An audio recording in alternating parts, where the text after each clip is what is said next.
In example 3, I'm giving you two people who want to invest a given amount of money for some time at two different interest rates. So for Alex, he has $50,000. He goes into a bank and they want to offer him a growth rate of 7%.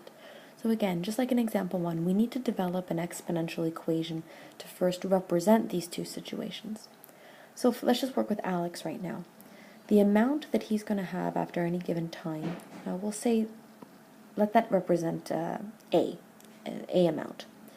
We can have that equal, same model as before, an initial value. Well, our initial value is $50,000 because that's what he starts off with.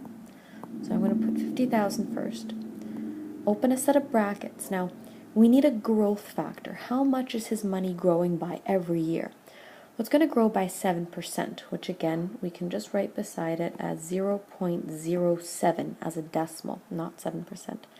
But in order for this to be a growth factor, we need to add this to 1. Right? Or else, again, if we have a number that's less than 1 in our brackets, the exponential function is going to show decay. And this is not decay, this is definitely growth, because he's adding that amount to his money. So our growth factor is 1.07, and we're going to raise it to the power of t to represent the number of years that go by for this investment. Laura, we're going to do the same thing. Let's use L to represent her future amount with her name. She has an initial value of $40,000.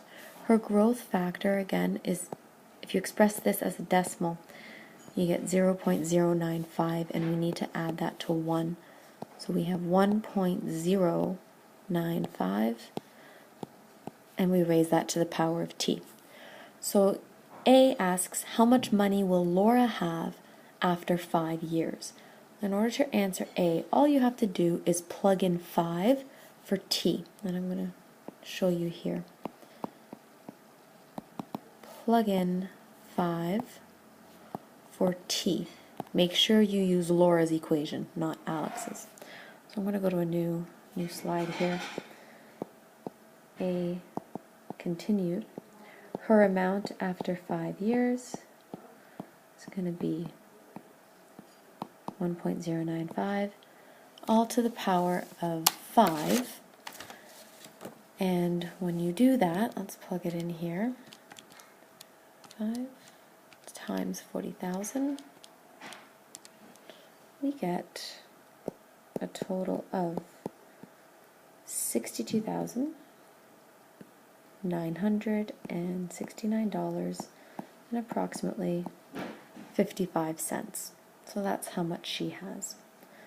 In B, I'm asking how long would it take Alex to have that same amount? So when, in other words, when will his investment of $50,000 grow to be $62,969.59? Well, let's take that amount and plug it into his exponential equation. And that's going to equal, his amount was 50,000. It's growing at 7% to the power of t. So here's our exponential equation that we need to solve. This should look familiar. We're using the same process as in examples 1 and 2. I'm going to first divide out your initial value. Divided by 50,000. That gives us approximately I'm going to round to 2 decimal places here, 1.26, which is going to be 1.07 to the power of t. I will tell you how many decimal places to round to on a given test or an assignment.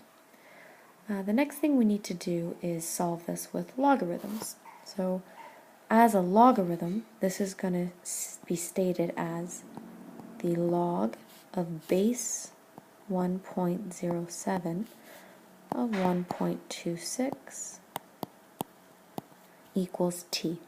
So we need to use our change of base formula because this isn't a base 10.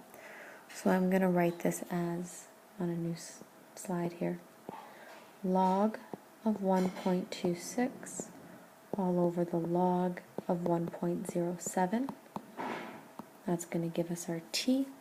Simply evaluate that on your calculator.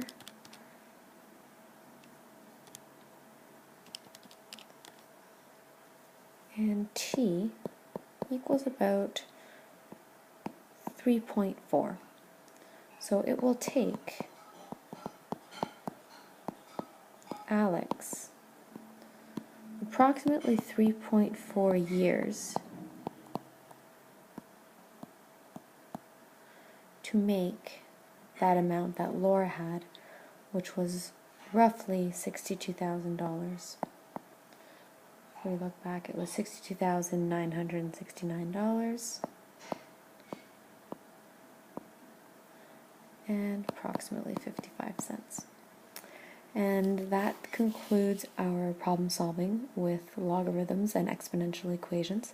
Have a look back on the page and try some practice questions on your own. Refer back to these videos for help. All the types of word problems that you're going to see in the practice assignment is the same as what's being done in these videos. So again, it's just to help prepare you for the final evaluation in this unit.